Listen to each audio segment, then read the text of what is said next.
Well, welcome back to another episode of Can You Believe That? And that's what we ask every time we get on this channel and we talk about some crazy, weird things. I am Tommy Durant coming to you from a random hotel somewhere, maybe through space and time. Ooh, Wow. because that's what we're talking about today. But then I have with me my co-host and my good friend, the Car Wizard. How you doing, Wizard? I'm doing good. It looks like I'm swimming in the ocean behind me. Well, I mean, we are talking about one of the most mysterious ocean-going vessels of all time, and that is the USS Eldridge, which was the ground zero subject for the Philadelphia experiment.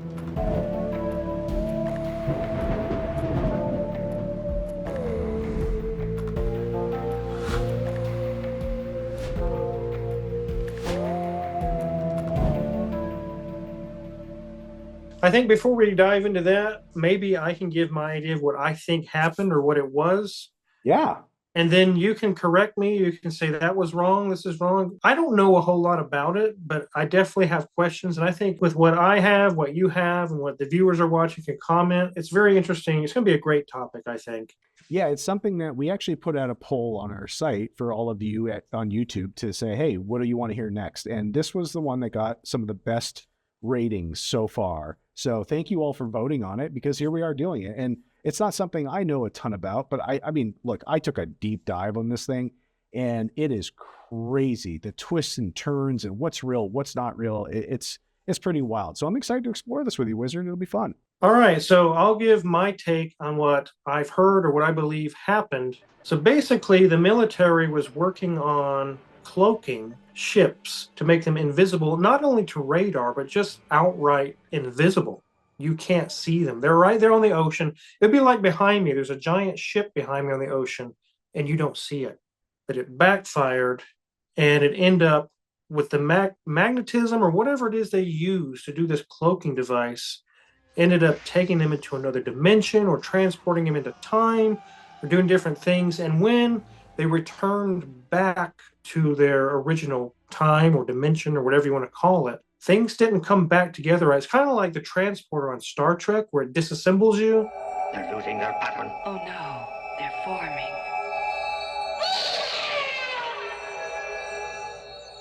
It didn't go right. People were like half part of the ship and people died. And that's kind of my take on it. Is that kind of right, Tommy? Well, it's funny. Do I know whether that's right? I don't know, but it is definitely exactly what some of the stories that we were told and we researched. Let's start at the beginning from what I know. So, Okay. World War II. The Nazis are taking over Europe. The Americans get involved because of Pearl Harbor. And so now we're ticked off and America's going to battle. What does the Nazi regime do? They're like, well, obviously America has a strong Navy. Something we can do is we're going to create smarter mines. So they built mines that had a magnetic component. It would be magnetically attracted to the hulls of ships or to submarines and suck that thing right up against it and boom. So we were taking heavy losses in the water. Our government started something called Project Rainbow. Project Rainbow was meant to say, how are we going to find a way to prevent these magnetic mines from destroying our fleets?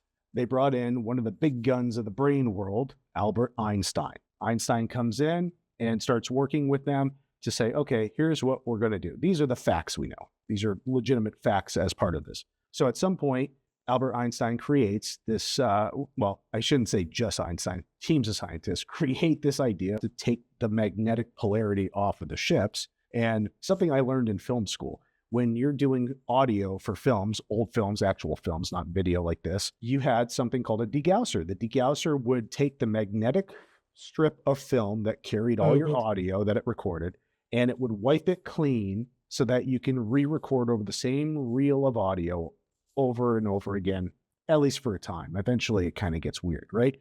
What if we create something that can demagnetize it for an entire ship?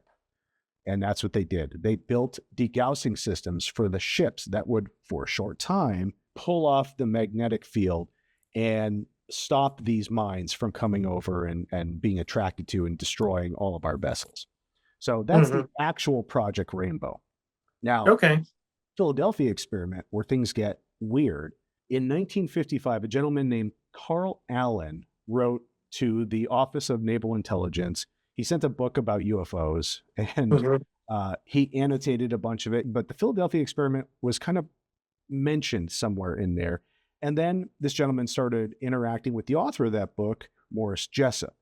And he started telling Jessup some really interesting story about this idea of cloaking ships.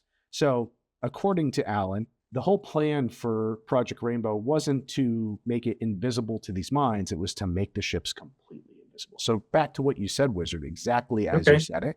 Now, he continues to tell Jessup about the story of how he was on another ship that was watching the USS Eldridge, a brand new ship that was meant to accompany destroyers as kind of like a scout ship. And they thought, okay, well, we're going to put this new technology on here and test it out in the harbor of Philadelphia where the Eldridge was docked at the time. Hmm. And we have confirmation that the Eldridge was supposedly there. Who knows how much more of this is real or not. But Allen continues to tell about how when they started the experiment, there were a full crew aboard and a humming, buzzing noise started and got kind of increasingly louder. And then there was a green mist that sort of enveloped the whole ship. Wow. After the green mist had kind of formed and taken shape and filled a large section around the ship, there was a big flash, and then the ship was gone. Oh. A few minutes later, mist again, ship reappears. However, as you said, when the ship reappeared and the boats around went in to investigate and to help out, they found that there were crew members missing. There were crew members who were dead. There were crew members who were literally fused into parts of the hull of the ship. And there were crew members who, even for weeks later, were phasing in and out of existence. And some phased out, never returned. Wow. Terrifying. That is. Another thing that happened, though, which is even cooler, supposedly when it disappeared down in the Carolinas at another naval base, people reported seeing the Eldridge there 10 minutes before the experiment took place. Now, there's no way that the Eldridge got from the Carolinas all the way up to Philadelphia in 10 minutes to then be there for its, test run of this new technology. So now you're thinking time travel, right? It's crazy how much stuff is involved in this. So Allen tells this whole story to Jessup, and they go out to the press and start telling people about it. And other people have come forward throughout the years with similar claims or saying the same thing, or that, I was on this ship and I witnessed the same thing, or I was in the Carolinas and I saw the Eldridge there, so I know it was there, and then it just disappeared. So there's a lot of corroboration in these stories. But if we were to believe all that corroborating evidence, something happened. Was it time travel, or was it just phasing this boat out of existence? I don't know. But all I know is that when they said it came back, nobody was the same, including Allen, who watched this whole thing transpire. Yeah. And something about magnetism, when you get enough of it, it's weird things happen when you start getting into magnetic fields that are so concentrated and so strong. Like with the Philadelphia experiment, it was an unexpected result. I don't think obviously, I know they didn't plan on that happening. I hope not, because it doesn't sound like it turned out so well. The idea was they were supposed to just disappear from sight, not disappear entirely. Right. I think the original plan, like you're saying, was to just make them invisible visually because, everything is a frequency. Everything's an electromagnetic field of sorts. So I think they were hoping they were just going to change the electromagnetic field enough to sort of make it almost like a mirage, make it almost invisible. But what ended up happening, if we are to believe any of this, is it literally time traveled the vessel and took it out of space and time and then brought it back. But unfortunately, like you said, the transporter experiment, when it came back, everything was just assembled slightly differently. Yeah. So you mentioned there was a green mist and then the thing disappeared. The movie we watch, Predator, with the creature on there that can cloak itself. It bends light somehow. I see you. It's not gone, it hasn't fully just disappeared. It's just not visible to the naked eye when it engages its cloaking device. And that was the goal, like we talked about. But then you say there's a green mist, and then the whole thing was just gone. Yeah. Yeah. And all I can think of with the green mist is it kind of reminds me of that green haze before a tornado happens, right? So it's that weird coloration difference. But yeah, it's super interesting. And I don't know, maybe the green has something to do with what bands of light are getting manipulated and that's what's left. Or, I mean, again, it's just a crazy topic. And the fact that there were so many witnesses that came forward. Now, whether they're credible or not, again, it's up for speculation. There's always people refuting, oh, well, that person wasn't actually there. That person doesn't know what they're talking about. That person just made it up to make a buck. It's like, you could say that about almost anybody, but I usually think when you have multiple sources of information on something, there's probably a kernel of truth in there somewhere. Yeah, I agree. So what I'm afraid of that could have happened here with the Philadelphia experiment is that it could have shifted into another dimension. And it's kind of like brings to mind another movie called Event Horizon. Have you seen that movie, Tommy? Oh, it's one of my favorites. This is not an ocean ship, it's a spaceship. And it has some sort of a warp drive or something on it. And they meant to travel fast. But when they activated it, it ended up, according to the movie, in hell. And now, it is time to go back. I know. To hell. You know nothing. Hell is only a word. The reality is much, much worse. Yeah, honestly, that's very similar to what people described from the Philadelphia experiment, is that it felt like they dragged these people to hell and then brought them back and they weren't quite right. I mean, again, some of these people still phasing out of existence after coming back and getting physicals. I mean, crazy. Right. So whatever dimension that hell exists in, or frequency, or whatever you want to call it, the ship went there and came back and brought entities with it. And it was really bad. What we understand from the Philadelphia experiment is when they came back from their dimension or wherever it is that they went, it didn't assemble properly. And I remember on the movie, there was a man attached to the ship, like he was organically fused with the ship. He was sitting there, he was alive, but I think he probably died later on in the movie because your body's not supposed to be fused to metal, but it's like it didn't, the pieces of the puzzle didn't go back together right or something. Yeah, and there were several people that I watched. There were interviews from the 70s and 80s from people that claimed that they had been there and witnessed this experiment. And in those interviews, one of the gentlemen I listened to says he was on the boat and was able to like see the aftermath. And he said the best way to describe it, in his opinion, was it was like the living matter was brought back inside the boat, but then it's almost like it started becoming metal itself. Like some of these people look like they were just fused into the metal, and a lot of them were already deceased when they came back, but some of them were still alive when they realized that they and the ship had become a single thing. And again, nothing scarier than that to me. That's pretty terrifying, right? And then, yeah, on top of that, if we're using electromagnetism to do these experiments, we know as paranormal investigators that anything above like 8 milligauss for electromagnetism over a prolonged period of time can cause some people to have headaches, feel like they're being watched, even cause hallucinations. The type of energy involved in something like this must have been so astronomical that, yeah, it probably would have made several of the people sick, could have even killed some of them. And, maybe some of this stuff is just hallucinations that they had after they ended the experiment. All that EMF just absolutely frying their brains in the moment and causing problems. But again, when you have somebody in the Carolinas saying, no, I saw the Eldritch here 10 minutes before their experiment in Philadelphia, well, guess what? I mean, that doesn't sound like you're just phasing out of existence. You literally traveled to a place hundreds of miles away. You were there 10 minutes before you started an experiment, and then all of a sudden that's gone, and then you're back where you were, and things just are different. Like, I mean, it's like you're using electromagnetism to bend and break every law of physics at the same time. And that's why a lot of people had told in the speculation side of this that they believe Nikola Tesla was involved at one point because of how advanced this seemed compared to just Albert Einstein, which just Albert Einstein, I mean, just a brilliant man who, knew a lot of stuff. I mean, Tesla was brilliant, but who knows what the truth is? All I know is that this story is just absolutely super compelling. And I think the lesson here is there's probably a lot of government experience between this and, like we talked about Project Stargate and the telepathy tapes episode, right? We know the government plays around with a lot of stuff that probably should not be played around with because they can, and they have the money and they have the resources. So it looks like this may very well have been true and they swept it under the rug.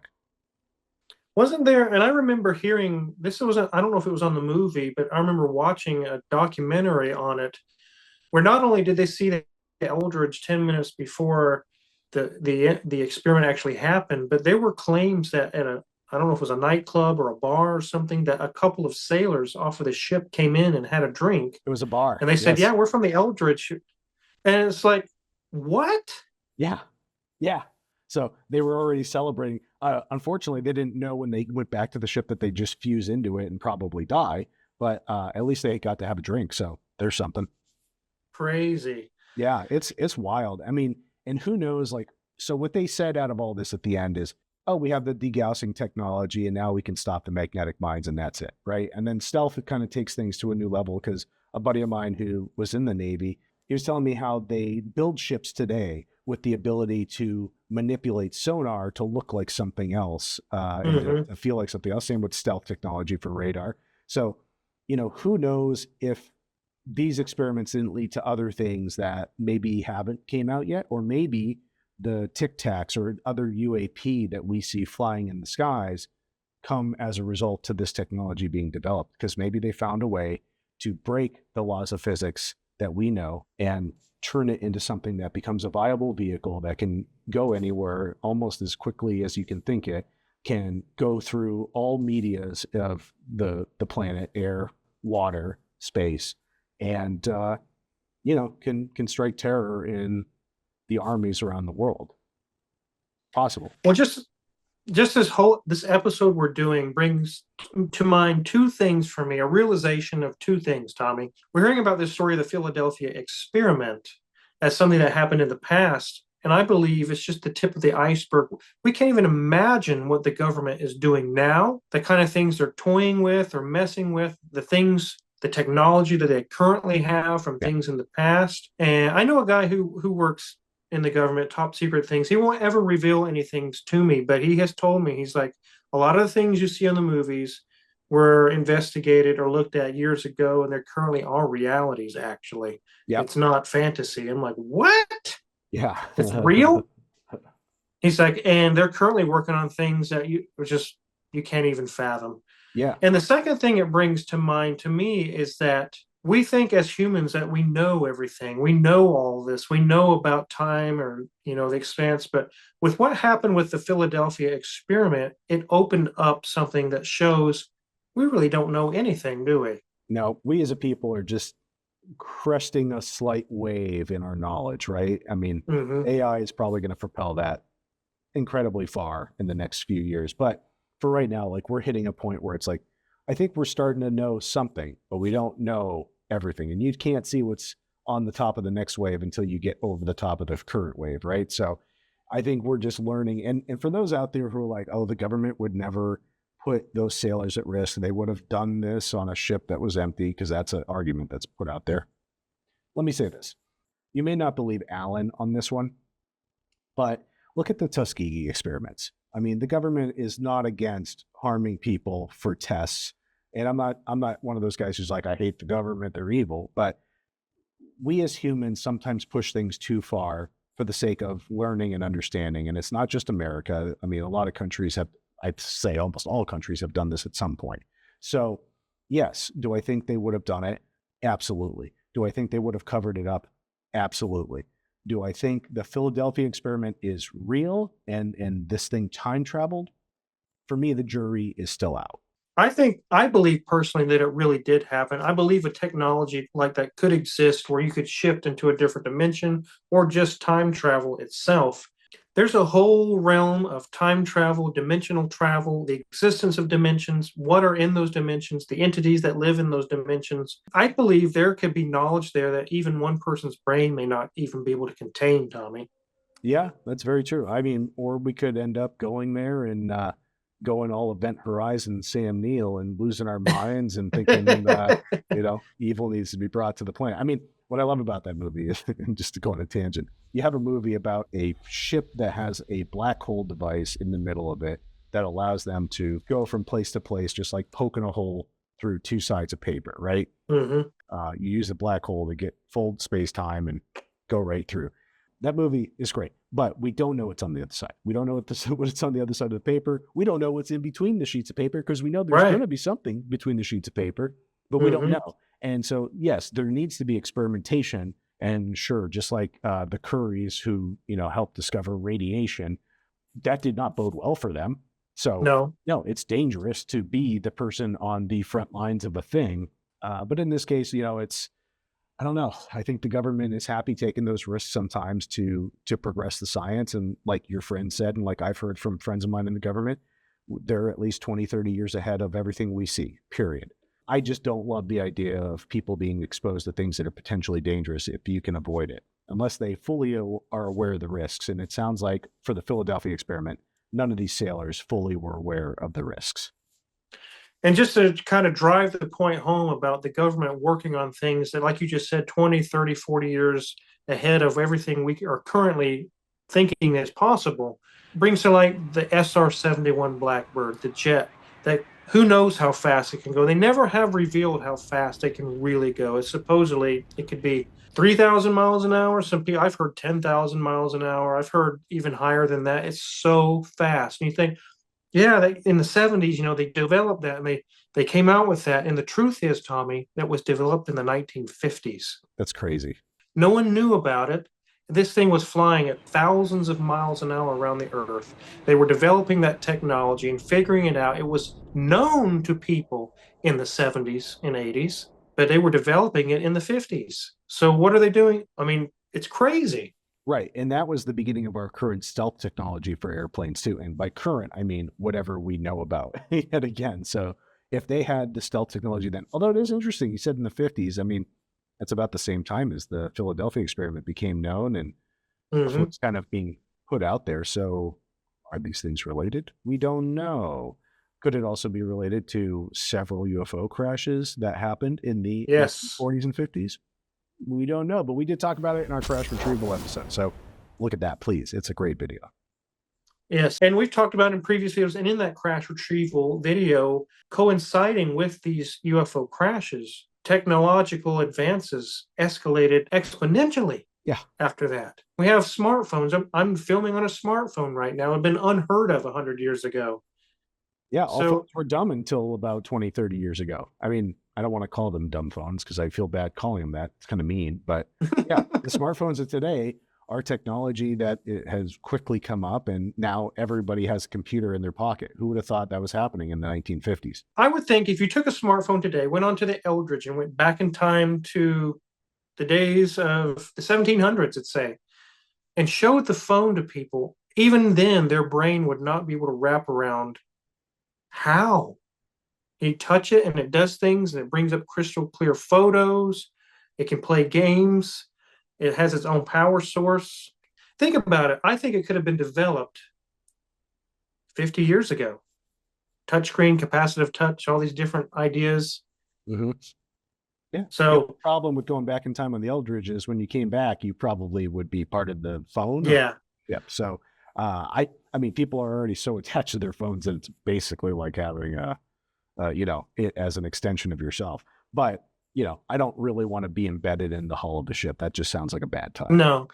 With the way people are attached to their phones today, they'd be half embedded into a ship dying and be like, hold on, let me get my last message out. Yeah, it's pretty crazy. I mean, it's the Philadelphia experiment, if it's true, is pretty fantastic, but also it does lead you to think, what else does the government have? And that's where I can say, like, maybe there is a connection to all this UAP stuff that we're seeing between that and UFO crash retrievals.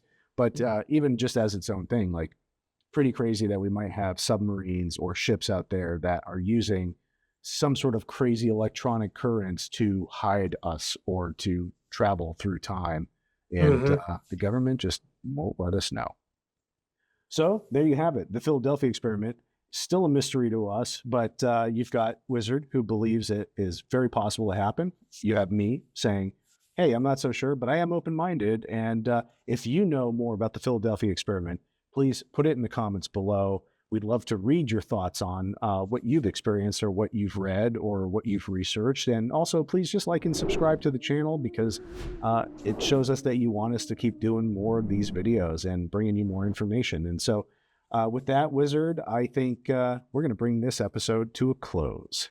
And if you have any questions, put them in the comments. We like to read them when we get time. We don't have much time this episode.